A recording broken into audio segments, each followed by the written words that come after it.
May I request Parinya Santlani to please felicitate Shriji Dr. Laksharaj Singh Mewar.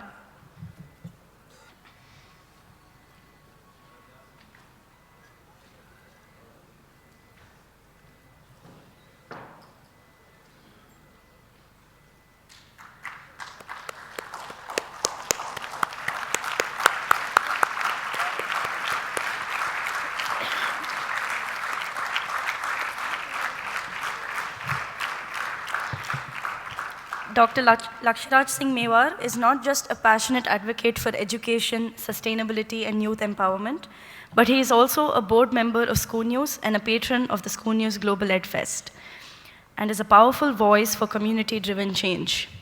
Deeply committed to social causes, he leads impactful campaigns in education, health, and the environment, inspiring the region's progress through tradition and vision.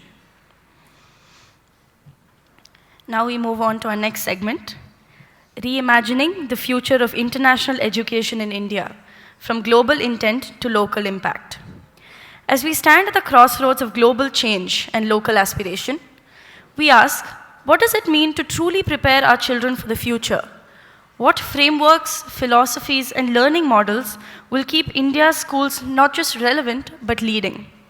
To explore these urgent questions, we now bring you a conversation between two of the most visionary minds in Indian education, each a trailblazer in their own right. Please welcome Mr. Syed Sultan Ahmed and Dr. Seetha Murty.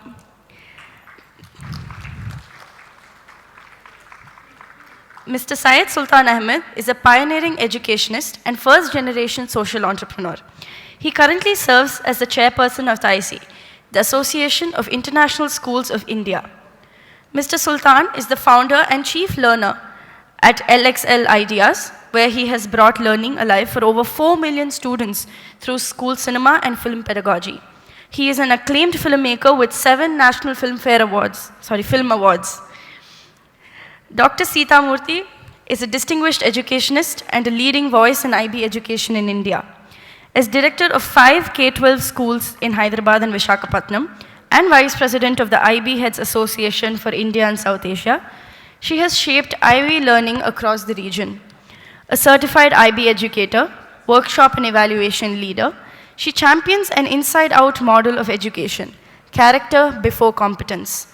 A passionate Himalayan trekker with 14 climbs up to 14,000 feet, her leadership inspires resilient, globally aware learners rooted in integrity. Let's give a warm round of applause as we welcome Mr. Syed Sultan Ahmed and Dr. Seetha Murty to the dais. Good morning to everyone. What an electrifying keynote that was. Filled with wit and wisdom, it just couldn't have been more motivating and inspiring than that. And before that, all of us will agree, I'm sure, with the heartwarming performances and equally heartwarming, inspiring stories from the teacher warriors. All this speaks about the varying needs in our Indian education scenario, the landscape right now. Sultan and I are going to engage in a conversation about global intent and local impact. We're going to talk about the international education in codes. So I'd like to congratulate Sultan today because exactly one year back, he had taken over as the chairperson of TAISI, the Association of International Schools of India. The service that TAISI had done for 20 years in India is very, very heartwarming because it brought the international schools, especially the Cambridge schools and the IB schools together. And Sultan had taken over as a chairperson exactly 1 year ago. Today is the day that it started 1 year back in Bangalore. So Sultan, I have a few questions to you, and I'm sure you will also bombard me with some questions later. So as a new chairperson of TAISI, an organization championing international education in India for over 20 years, how do you envision the role of international schools in shaping India's educational future? Why is engaging with globally benchmarked practices more critical now than ever before in Indian schools? Thank you, Dr. Ahmed. Ladies and gentlemen, it's such a pleasure to be here and to represent TAISI because over 21 years ago when TAISI was set up, we had a handful of international schools in this country. Just to state some facts and get you on record, we're the world's fastest growing international school country. We're very close to overtaking China, which is at #1. If you look at the larger context, we have over 1.5 million schools in India. We're just under 1,000 international schools. But why is that relevant? And why is it relevant for you as an audience? About 1.8 million students went to study abroad last year. Do you know what is India's largest export today? Qualified manpower. Is that a good thing or a bad? I don't know. I'm not here to judge that. But all that I can tell you is today ranging from 4-5% of countries' economies to almost 40% of the workforces in some of the countries in the world happen to be Indians. It is predicted that most of Europe, America, and a large part of Australia, Japan, and a lot of those countries, will have almost 25 to 30% of the workforce in the next 5-10 years is going to be Indian. What it means is, what are you preparing your children for? You know, somehow in India, we're still stuck with curriculum. We're stuck with languages. We're stuck with a lot. You know, you're preparing children to go and rule the world. That's what you're preparing your children for. Because you have no clue which part of the world they're going to go and live in. And I think that's where the relevance of international schools comes in, because it's preparing children to a world which is so dynamic and so uniquely different that you and I have no clue about. On that front, I just wanted to share, you know, there were a couple of points. When I took over as TAISI chairperson, and I need every one of you sitting here, your help as well. I know most of you don't run international schools, but I need your help here. I've studied in 4 countries. I've had the privilege to teach in 14 countries. Every single country that I went to, I found an Indian student, because we have a lot of our students studying all over the world. Every single country that I went in, I've always found an Indian teacher, educator. I have attended conferences in the length and breadth of this planet.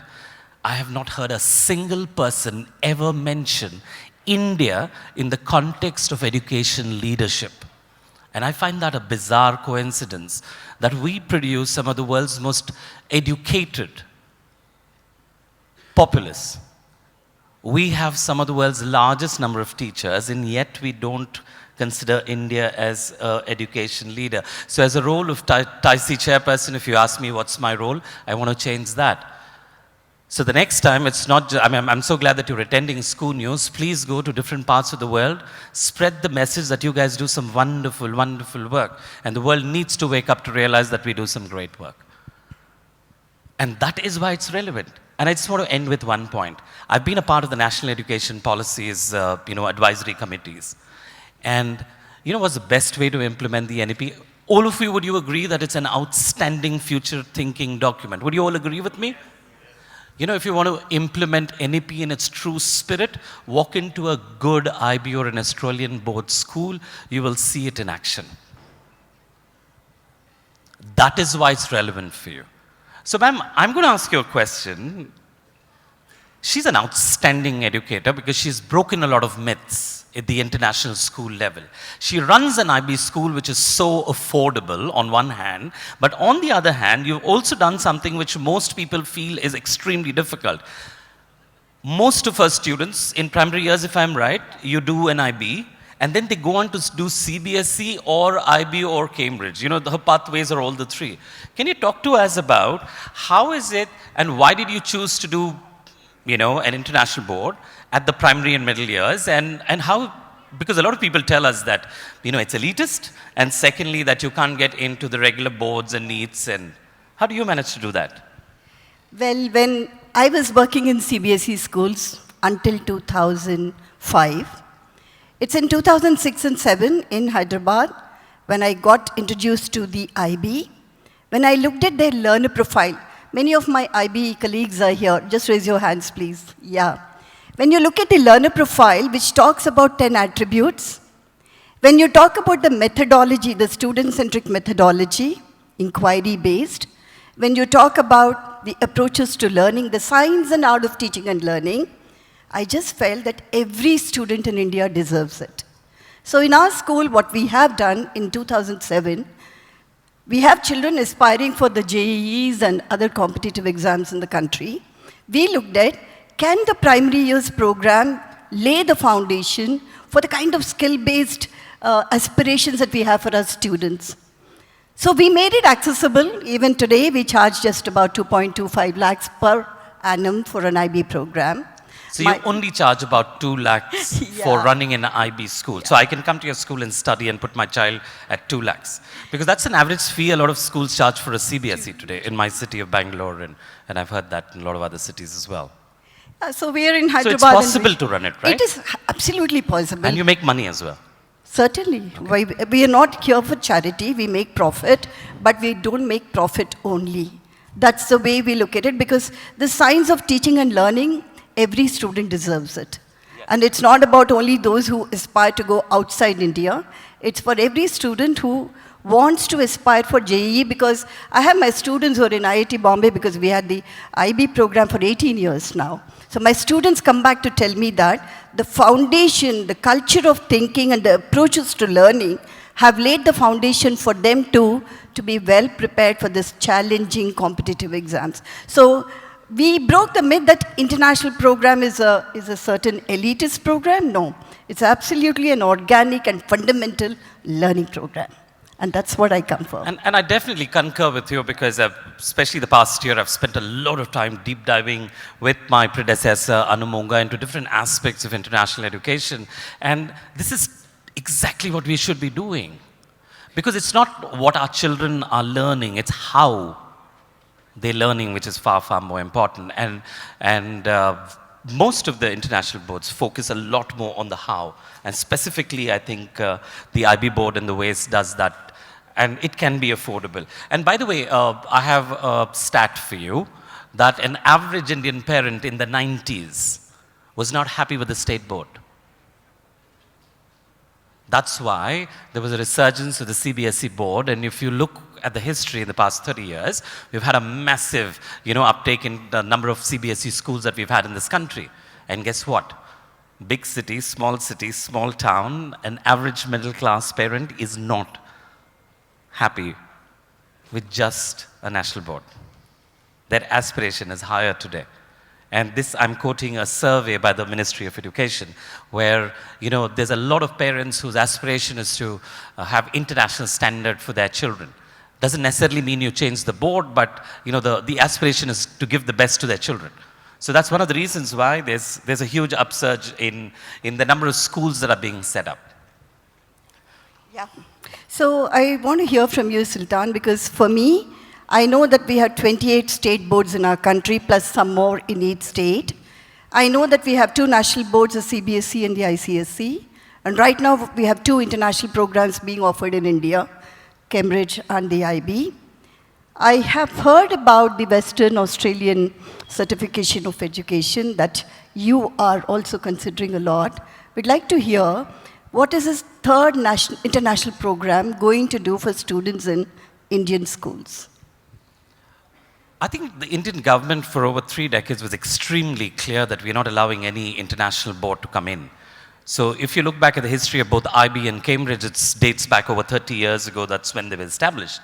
And it's taken a long, long time. I think the Australian government has worked for over 10 years, and I'm advising them.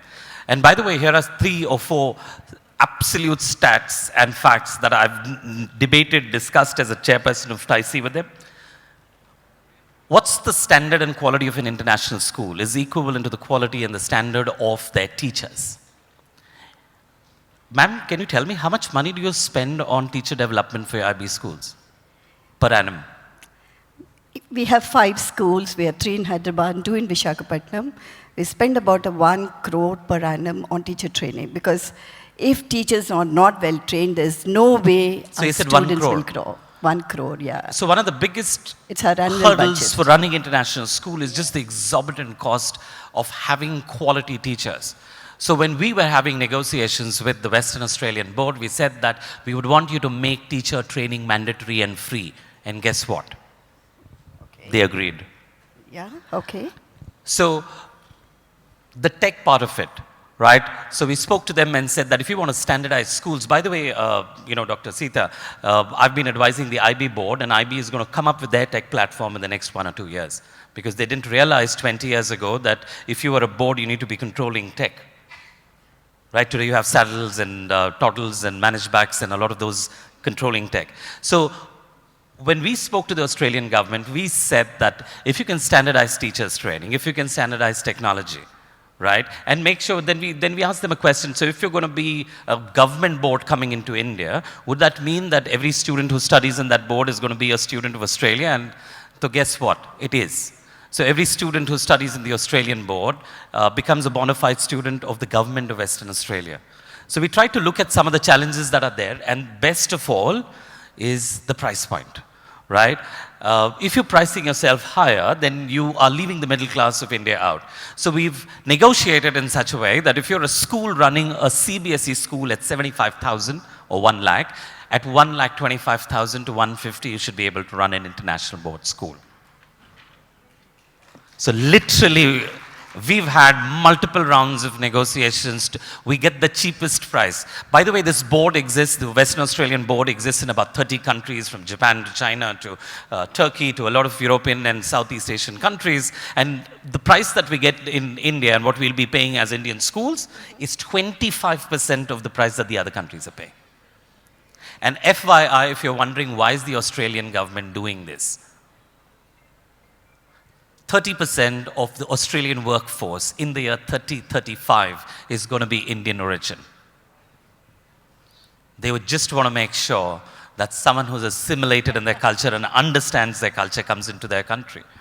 So this whole idea of bringing in a new board, all of this sounds great, but it had to have the Prime Minister's office of this country to give them the permission to set it up. Because the PMO level had to intervene and give them the permission after 8 long years, and after 30 years we'll have the first new international curriculum coming into India, thanks to the Prime Minister's office and the amazing Australian guys coming in. And I'm personally very, very excited about helping them and advising them into coming into India. Okay, interesting. Maybe what comes to my mind, all of us sitting here, we run schools in India, in different states, with different boards, with content being the king, examinations being the altar. All of us are looking for what are the different approaches we'd like to adopt, adapt to, and make sure that every student succeeds in every which way possible. What comes to my mind is something called beautiful trees. This was a term used by Mahatma Gandhi for schools in pre-colonial India. Every school in every village had the wise man of the village advising on the curriculum that needs to be taught in that school. And what was the curriculum? Sustainability of the culture, economy, relationships, and everything about that village. I know that when we are talking about sustainability, of course, these beautiful trees stopped existing after colonialism happened. And we have been hijacked by the Industrial Revolution models and the coaching factories that we have in our country right now, and the dummy schools in the north. Okay? But I think all of us aspire for making sure that every child who passes out of school has that skill, has that concept, has that humanity inside them. How do you visualize Western Australian curriculum building that? You know, what's really important is to acknowledge the change that's going through. I'm an absolute proud product of an ICSE school. I studied in Bangalore. You know, I would never go back to my life and change anything about my education, because it was brilliant and it served my generation really well. So when I look back at my batchmates from school, we're doing outstandingly well.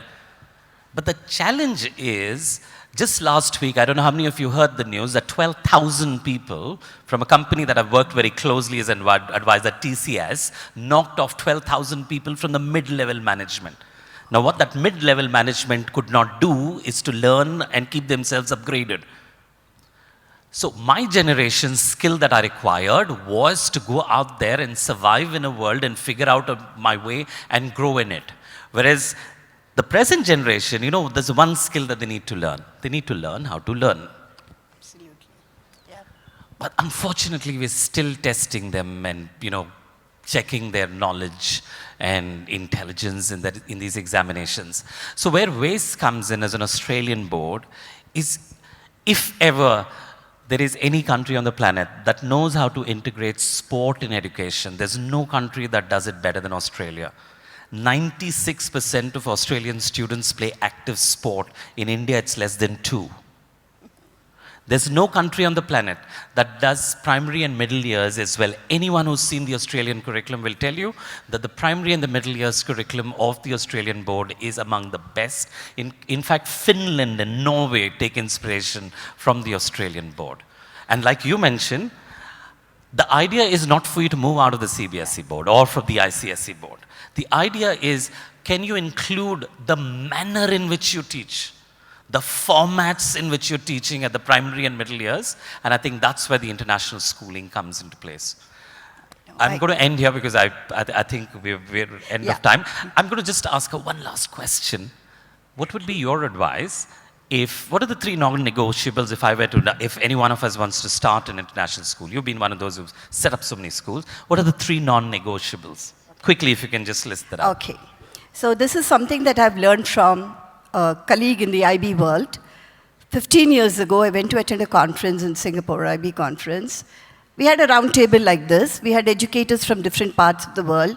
We were engaged in a conversation about what is your national education policy. So I had a Britisher sitting next to me, working in Japan at that point of time, and he shared this, that whether it's school education or higher education, the goal of the education institution or policy is every student who passes out of that system has to have harmony with oneself, harmony with people around, and harmony with the nature. For me, that was the most outstanding, profound takeaway from that discussion. So for me, those 3 are non-negotiable. Much. It's such a pleasure having this conversation. I hope, as chairperson of TAISI, I've been able to throw some light on the relevance of the international education today and in future. I'm just going to leave behind a question. What are you doing in your school to develop the next generation of teachers? Go find answers for it. Because if you don't, 10 years down the line, we'll be struggling in the space of education because you're not creating teachers for this country. Remember, 25% of the world's teachers will be from India. So I'm going to end again. What are you doing to generate the next generation of teachers in your schools and in your society? Thank you so much. Thank you. Thank you so much, Mr. Ahmed and Dr. Murty, for that thought-provoking session and for keeping it real and crisp. May I please request Mr. Ravi Santlani to felicitate our speakers.